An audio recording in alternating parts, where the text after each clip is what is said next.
সবাইকে নমস্কার এবং শুভেচ্ছা জানাই। আমার আজকে এই এপিসোডের আলোচনা বৌদ্ধিক প্রতিস্পর্ধীদের সম্বন্ধে।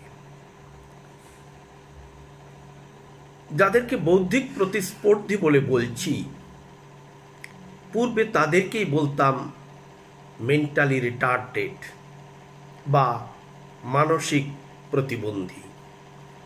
পরের দিকে তাকে আমরা বলেছি মেন্টালি ডিসেবলড, মানসিকভাবে অক্ষম।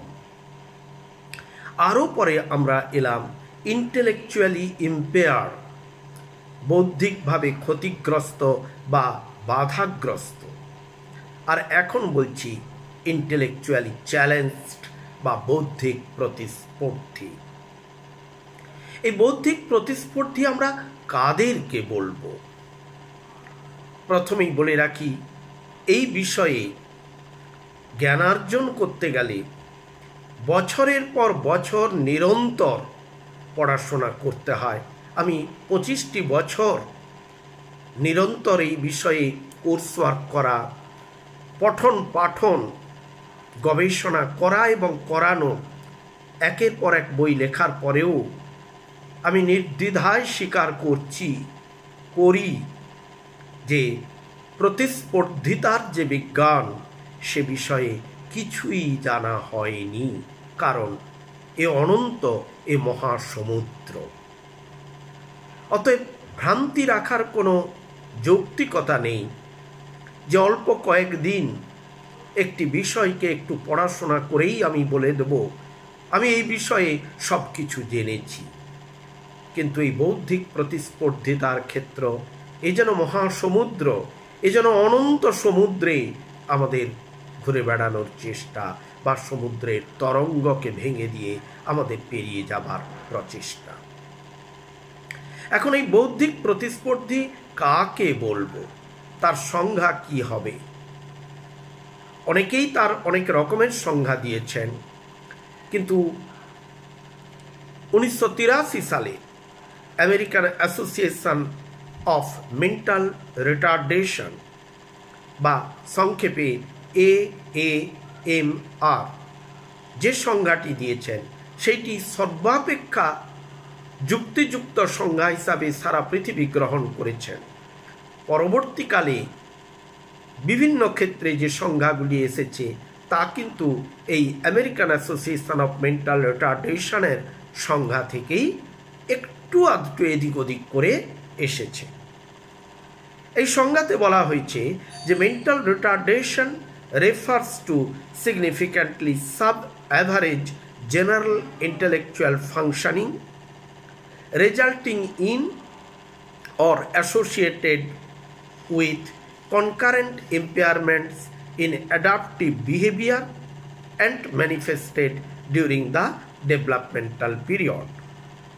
খেয়াল করবেন, এই সংজ্ঞাটির মধ্যে 3টি গুরুত্বপূর্ণ পয়েন্ট রয়েছে।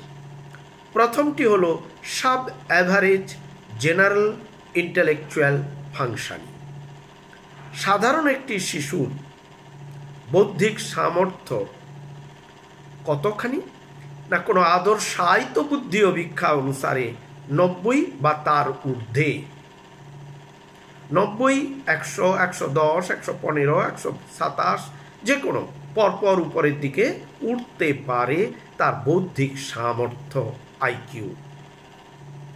কিন্তু যদি আইকিউ নেমে যায়, আধুনিক সংজ্ঞা অনুসারে, আধুনিক ধারণা অনুসারে 75, কোনো আদর্শায়িত বুদ্ধি ও ভিক্ষা অনুসারে, কোনো স্ট্যান্ডার্ডাইজড আইকিউ টেস্ট বা ইন্টেলিজেন্স কোর্স অ্যান্ড টেস্ট অনুসারে কোনো শিশুর বুদ্ধাঙ্ক যদি 75 বা তারও কম হয়, তাহলে সেই শিশুকে আমরা বলতে পারি সে বৌদ্ধিকভাবে প্রতিস্পর্ধী।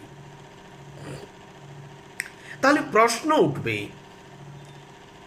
আদর্শায়িত বুদ্ধি ও ভিক্ষা অনুসারে যাদের বুদ্ধাঙ্ক 76 থেকে 89, 89 to 76 এই রেঞ্জের মধ্যে রয়েছে, তাদেরকে আমরা কি বলবো?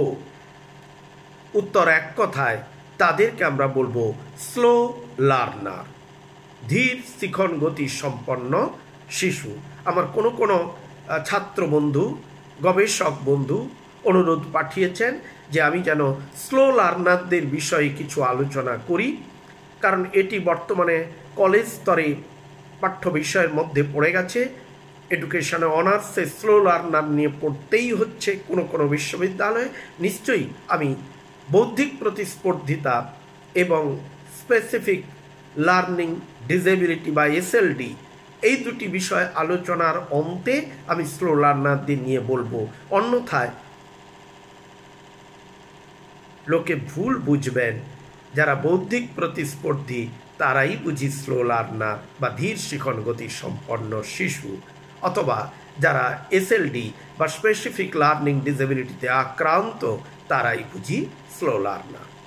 এই ভ্রান্তিকে অপনোদন করবার জন্য আগেই আমি বৌদ্ধিক প্রতিস্পর্ধিতা এবং পরবর্তীতে স্পেসিফিক লার্নিং ডিসেবিলিটি নিয়ে আলোচনার শেষে আমি স্লো লার্নার নিয়ে সম্পূর্ণ ভিন্ন এপিসোডে আমি প্রবেশ করার চেষ্টা করব। দ্বিতীয় পয়েন্ট, হুইচ অরিজিনেটস।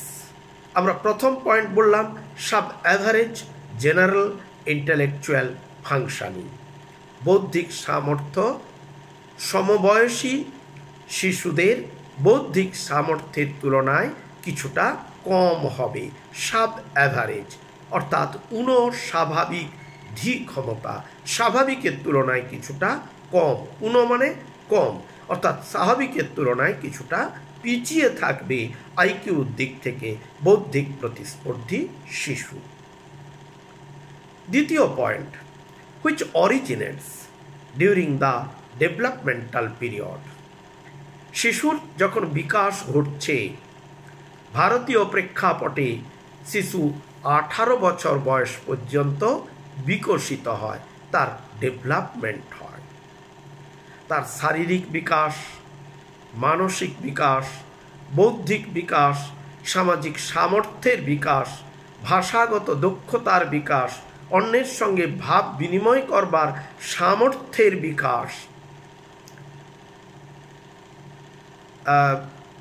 তার নৈতিকতার বিকাশ ইত্যাদি বিভিন্ন রকমের বিকাশ শিশুর মধ্যে ঘটে থাকে। তাহলে 18 বছর বয়স পর্যন্ত, তাহলে কত বছর? চট করে লোকে বলে ফেলবেন 18 বছর, অর্থাৎ যেদিন জন্মগ্রহণ করলো সেদিন থেকে। উত্তর তা নয়। যেদিন শিশু জাইগোট হিসাবে মাতৃ জঠরে এসেছে, অর্থাৎ স্বামী স্ত্রীর মিলনের পরে স্বামীর সক্রিয় শুক্রাণু যেদিন স্বামীর স্ত্রীর ডিম্বাণুকে নিষিক্তকরণ করেছে এবং হ্যাপ্লয়েড শুক্রাণু n=23 সংখ্যক ক্রোমোজোম বিশিষ্ট হ্যাপ্লয়েড শুক্রাণু বা মেল গ্যামেট যখন n=23 ক্রোমোজোম বিশিষ্ট হ্যাপ্লয়েড ডিম্বাণুকে নিষিক্তকরণ করেছে, কোথায়? ফ্যালোপিয়ান টিউবের মধ্যে। সেই দিন থেকে, সেই মুহূর্ত থেকে পরবর্তী শিশুর জন্মের 18 বছর বয়স পর্যন্ত, তাহলে চিকিৎসা বিজ্ঞানের মতে মাতৃ জঠরে স্বাভাবিক অবস্থায় শিশু 9 মাস 10 দিন থাকে। এটি হচ্ছে পূর্ণ গর্ভকাল। তাহলে 9 মাস 10 দিন যুক্ত 18 বছর, অর্থাৎ 18 বছর 9 মাস 10 দিন, এইটি হচ্ছে ডেভেলপমেন্টাল পিরিয়ড। এই পিরিয়ডের মধ্যে, অর্থাৎ মাতৃ জঠরে যে 9 মাস 10 দিন শিশু রয়েছে, সেই সময়েও শিশু বৌদ্ধিক প্রতিস্পর্ধী হতে পারে। কিংবা যখন শিশু জন্মগ্রহণ করছে সেই সময়ে শিশু বৌদ্ধিক প্রতিস্পর্ধী হতে পারে, অথবা জন্মের পর 18 বছর বয়স পর্যন্ত শিশু বৌদ্ধিক প্রতিস্পর্ধী হতে পারে। অর্থাৎ তার প্রতিস্পর্ধিতার বিকাশ হবে, শুধু সৃষ্টি নয়, তার বিকাশ হবে 18 বছর বয়সের মধ্যে, অর্থাৎ 18 বছর 9 মাস 10 দিন এই সময়কালের মধ্যে তার বৌদ্ধিক প্রতিস্পর্ধিতার বিকাশ ঘটবে। অধিকাংশ এই বিষয়ের দক্ষ অভিজ্ঞ শিক্ষক গবেষকরা, তারা লেখক লেখিকারা, তারা এই জায়গাটাতে বিশাল বড় ভুল করে যান এবং মানুষকে ভ্রান্ত তথ্যে তারা সমৃদ্ধ করে বসেন। কারণ যথেষ্ট পঠন পাঠন গবেষণা ব্যতিরেকে এই রকম অত্যন্ত স্পর্শকাতর বিষয়ে স্পর্শ করতে যাওয়াটা অত্যন্ত জটিল, কঠিন এবং অমানবিক বিষয় বলেই গৃহীত হবে। তৃতীয় point, and is associated with impairment in adaptive behavior। আচ্ছা, এইখানে আরেকটু আমার বলা উচিত ছিল দ্বিতীয় point, during the developmental period. Kalidas লিখেছেন, দিনে দিনে সা পরিবর্ধমানা। প্রতিদিন প্রতি মুহূর্তে মাতৃজঠরে সন্তানটি আমার তিল তিল করে বড় হচ্ছে। তার বড় হবার জন্য মা তাকে দিচ্ছেন পুষ্টিকর উপাদান, মা তাকে দিচ্ছেন প্রয়োজনীয় উৎসেচক, মা তাকে দিচ্ছেন প্রয়োজনীয় অক্সিজেন, মা তাকে দিচ্ছেন জল। আর বিনিময়ে সেই ভ্রূণের শরীর থেকে, সেই সন্তানের শরীর থেকে 9 মাস 10 দিন ধরে তিনি গ্রহণ করছেন তার শরীরে উৎপন্ন দূষিত কার্বন ডাই অক্সাইড, তার শরীরে উৎপন্ন মূত্র, তার শরীরে উৎপন্ন মেটাবলিক বাই প্রোডাক্ট বা বিপাকজাত বিষাক্ত পদার্থ সমূহ, এবং মা তার শরীর থেকে তার সবকে বার করে ফেলে দিচ্ছেন। অতএব গর্ভস্থিত যে সন্তান, সেই সন্তানটি পুরো মায়ের শরীরের মধ্যে তিল তিল করে বড় হচ্ছে। এই বড় হবার সময় মা আরও কি দিয়েছেন? একবার রবীন্দ্রনাথের কাছে ফিরে যায়।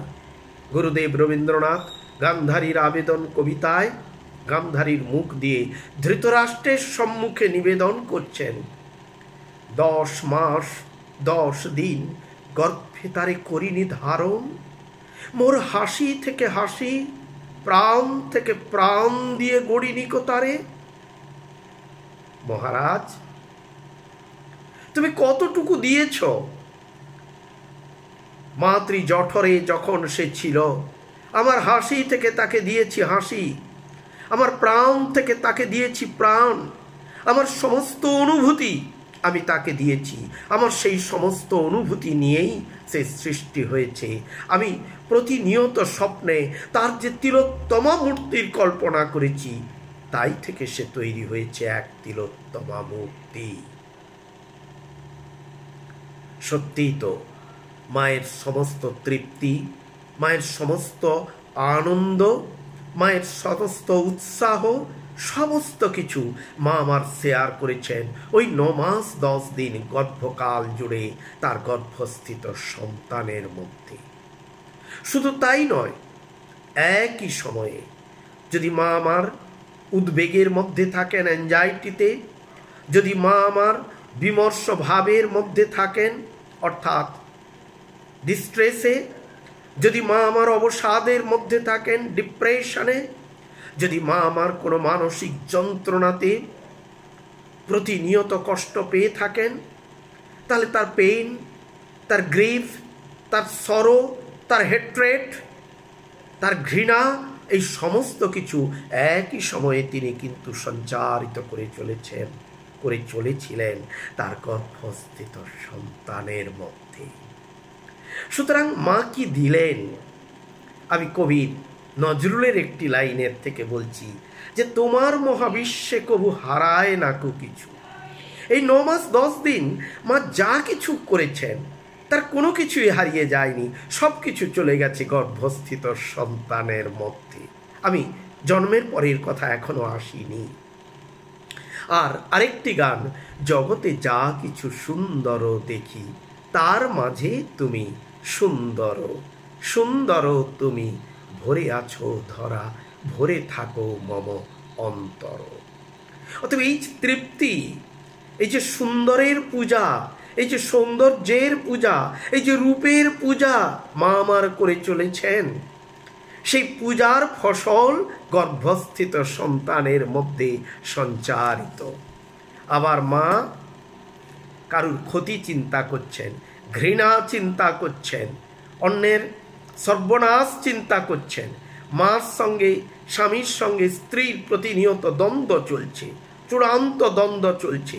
শ্বশুরের সঙ্গে বৌমার, শাশুড়ির সঙ্গে বৌমার ওই গর্ভাবস্থা চলাকালীন তার প্রতিফলন সেও তো গর্ভস্থিত সন্তানে হবে। এ শুধু প্রাচীন ভারত বলেনি, এ বলছে আধুনিক পৃথিবী। সারা পৃথিবীর চিকিৎসা বিজ্ঞান নিয়ে, ডেভেলপমেন্টাল সাইকোলজি নিয়ে যারা ইনডেপথ স্টাডি করছেন, তারা বারে বারে প্রমাণ করছেন যে গর্ভাবস্থায় মায়ের চিন্তন সঞ্চারিত গর্ভস্থিত সন্তানের মধ্যে। আর আধুনিক science of audiology and speech rehabilitation কি বলছেন? তারা বলছেন মাতৃজঠরে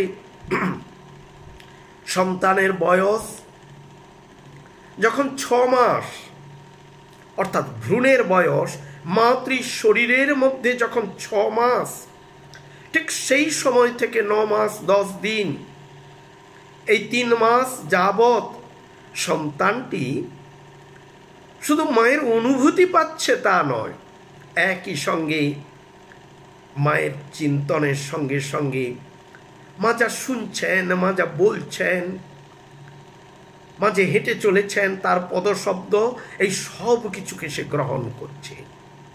তার অসংখ্য উদাহরণ আছে। সেই উদাহরণের মধ্যে বালসুব্রহ্মণ্যম স্বামী, বালসুব্রহ্মণ্যম দক্ষিণ ভারতের একজন অন্যতম কর্ণাটকী সঙ্গীতের শিল্পী ছিলেন। বালসুব্রহ্মণ্যমের মা ছিলেন একজন বড় বীণা শিল্পী, আর বাবা ছিলেন কর্ণাটকী সঙ্গীত শিল্পী। বাইরের ঘরে বাবা প্রতিনিয়ত ছাত্র ছাত্রীদের নিয়ে ব্যস্ত থাকতেন, তানপুরা, পাখওয়াজ এই নিয়ে ছাত্র ছাত্রীর সঙ্গে ক্রমাগত সরগমের খেলা চলত।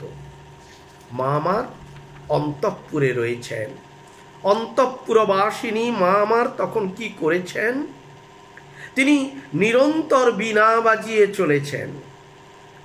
সকলেই এসে বাধা দিচ্ছেন, তোমার পেট অনেক বড় হয়ে গেছে, পেটে চাপ লাগছে। বীণা বাজাবার সময় বাম হাতটা বিশেষ কায়দায় ধরতে হয় বীণার তারগুলিকে, তাই সেটি গর্ভস্থিত সন্তানের উপরে চাপ সৃষ্টি করছে। তুমি বন্ধ রাখো তোমার বীণা বাদন। স্বামী এসে অনুরোধ করছেন, বন্ধ করো তোমার বীণা বাদন। শিশুর জন্মের পরে সুস্থ শরীর তুমি হলে আবার তুমি বীণা নিয়ে মেতে উঠবে। মা বলছেন, আমি কি নিজের জন্যে বীণা বাজাচ্ছি? আমি কান তৈরি করে দিতে চাইছি। গর্ভে যে সন্তান আছে তার মধ্যে কান অর্থাৎ সুর, তার ছন্দ, তার লয়, তার বিস্তার আমি প্রস্তুত করে যেতে চাইছি। রবীন্দ্রনাথ লিখছেন না, আমি কান পেতে রই। অতএব আমি যে সুর সঞ্চারিত করছি, তার ছন্দ, তার ঝঙ্কার আমার মন দিয়ে, আমার শরীরের স্পর্শ দিয়ে গর্ভস্থিত সন্তানে সঞ্চারিত। অতএব যদি আমি জন্ম দিতে গিয়ে মারা যাই, তখন তো তাই হতো। মা আমার সন্তান জন্ম দিতে গিয়ে মারা যেতেন। এখনো প্রচুর মা সন্তান জন্মদান করতে গিয়ে মারা যান। সারা বিশ্বেই রয়েছে এই ইতিহাস। যদি আমার মৃত্যু হয়, তাহলে তার কানকে তৈরি করে দেবে, তার সুরকে তৈরি করে দেবে, তার অনুভূতির জগৎকে রঞ্জিত করবে কে? কে বিস্তারিত করবে তাকে সুরের জগতের মধ্যে প্রবেশ করতে? তাই আমি কান তৈরি করছি। তাই ঘটল, শিশুকে জন্মদান করেই মা আমার চলে গেলেন স্বর্গধামে। আর সেই শিশু অন্দরমহলের ঘরে অন্যান্য আত্মীয় পরিজনদের মধ্যে, পরিবারের মধ্যে সে খেলাধুলা করে বড় হতে লাগলো। সেই বড় হবার সময় মাঝে মধ্যে সে বাইরের ঘরে আসতো, বাবার কোলে এসে বসতো। বাবা তখন গাইছেন রাগ, অতএব রাগ সঙ্গীতের মধ্যে শিশু মাঝে মধ্যে একটু বসতো, আবার উঠে চলে যেত। বাবা তাকে সারগমটুকুও ধরাননি। এবারে আন্তর্জাতিক সঙ্গীত সম্মেলন দিল্লিতে, তার প্রথম সঙ্গীত পরিবেশন করবেন বালসুব্রমণিয়মের পিতা, কর্ণাটকী সঙ্গীতের কিংবদন্তি এক গায়ক। যখন তার নাম ঘোষিত হয়েছে, সঙ্গে এসেছে তার শিশুপুত্র, গ্রিন রুমের মধ্যে শিশুপুত্র চিৎকার চেঁচামেচি শুরু করে দিয়েছে, আমি গাইব। তার বাবা বলছেন, তুমি কি গাইবে? তোমাকে তো কোনোদিনই কিছু শেখাইনি। কিন্তু শিশু নাছোড় বান্দা।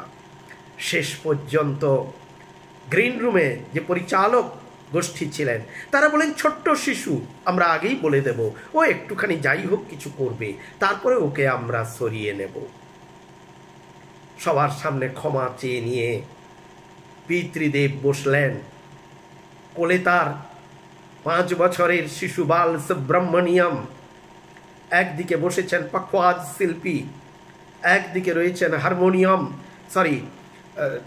তানপুরা শিল্পী, অন্য কাছে তার রয়েছেন ভায়োলিন বাদক, বেহালা বাদক।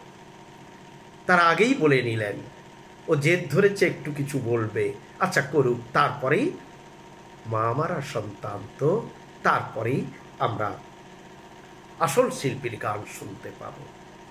শুরু করলেন বালসুব্রমণিয়ম। তার পিতা অবাক, এ কাকে দেখছি? কোথায় ছিল এই সুর? কোথায় ছিল এই বাজ?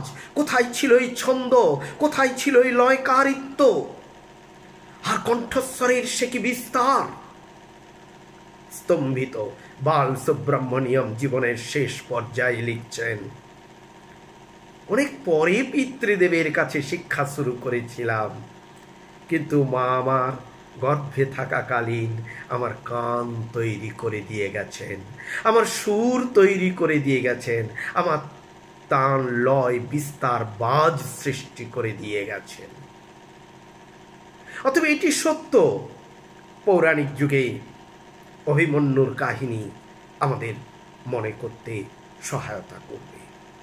অতএব যাই হোক, during the developmental period, I think now it is clear to all of you why the 9 months 10 days are included in the developmental period. This is true science. এটা বই মুখস্থ করা বিদ্যে নয়। 3 নম্বর point, and is associated with impairment in adaptive behavior. অর্থাৎ ব্যক্তি তার নিজের পরিবেশে ভালোভাবে বা স্বাভাবিকভাবে বিভিন্ন সমস্যার সমাধানে এবং সমাজের নির্দিষ্ট রীতি বা নিয়ম অনুযায়ী সমাজে অভিযোজিত হতে অক্ষম হবে। বয়স অনুসারে যে বয়সে যা হওয়া উচিত, যা করতে পারা উচিত, যে বয়সে যেমনভাবে সমাজে আমি নিজেকে যুক্ত করতে পারবো, সেই বয়সে আমি সেইভাবে নিজেকে সামাজিক কাজকর্মে অভিযোজিত করে উঠতে পারছি না। অতএব এই অ্যাডাপটিভ বিহেভিয়ার আমার অ্যাফেক্টেড, এবং শুধু অ্যাফেক্টেড নয়, manifestation of these problems within the developmental period. শিশু বিকাশকালে 18 বছর বয়সের মধ্যেই তার বৌদ্ধিক প্রতিস্পর্ধিতা বা বৌদ্ধিক প্রতিস্পর্ধিতার প্রকাশক সাইন্স অ্যান্ড সিমটমস, লক্ষণগুলি প্রকাশ ঘটে যাবে। 18 বছর বয়সের মধ্যে কেউ যদি বৌদ্ধিক প্রতিস্পর্ধী আমরা না হয়ে থাকি, তাহলে নিশ্চিতভাবে বলতে পারি আপনি আমি আর কোনোদিন বৌদ্ধিক প্রতিস্পর্ধী হব না, কিন্তু দৃষ্টিহীন হতে পারি, বাকশ্রুতি অক্ষম হতে পারি, কিংবা হাঁটা চলার ত্রুটি আসতে পারে, মস্তিষ্ক পক্ষাঘাত হতে পারে, স্পাইনাল কর্ড ইনজুরি আসতে পারে, কিন্তু নেভার ইন্টেলেকচুয়ালি চ্যালেঞ্জ, বৌদ্ধিক প্রতিস্পর্ধী হব না। কিন্তু বৌদ্ধিক প্রতিস্পর্ধীর এই সংজ্ঞাও বিভিন্নভাবে সমালোচিত হয়েছে সারা পৃথিবী জুড়ে। কারণ এর পিছনে বিভিন্ন মনোবিজ্ঞানী বিভিন্ন রকমের বক্তব্য রেখেছেন, সেটি আপনাদের অত ভালো লাগবে না, কারণ এটা অত্যন্ত তাত্ত্বিক একটি ব্যাখ্যা। এই বিষয় নিয়ে বিস্তারিত আলোচনা করেছি মানসিক প্রতিবন্ধিতা বইতে। দীপ প্রকাশনের বই, এখন আউট অফ প্রিন্ট। মানসিক প্রতিবন্ধিতা বই বিভিন্ন লাইব্রেরিতে আছে। সেই বইয়ের 6 নম্বর এবং 7 নম্বর পৃষ্ঠায় এই নিয়ে আমি বিস্তারিত আলোচনা করেছি। আমরা এই এপিসোড এখানেই শেষ করছি। পরবর্তী এপিসোড শ্রেণী বিভাগ, অপেক্ষা করুন পরবর্তী এপিসোডের জন্য।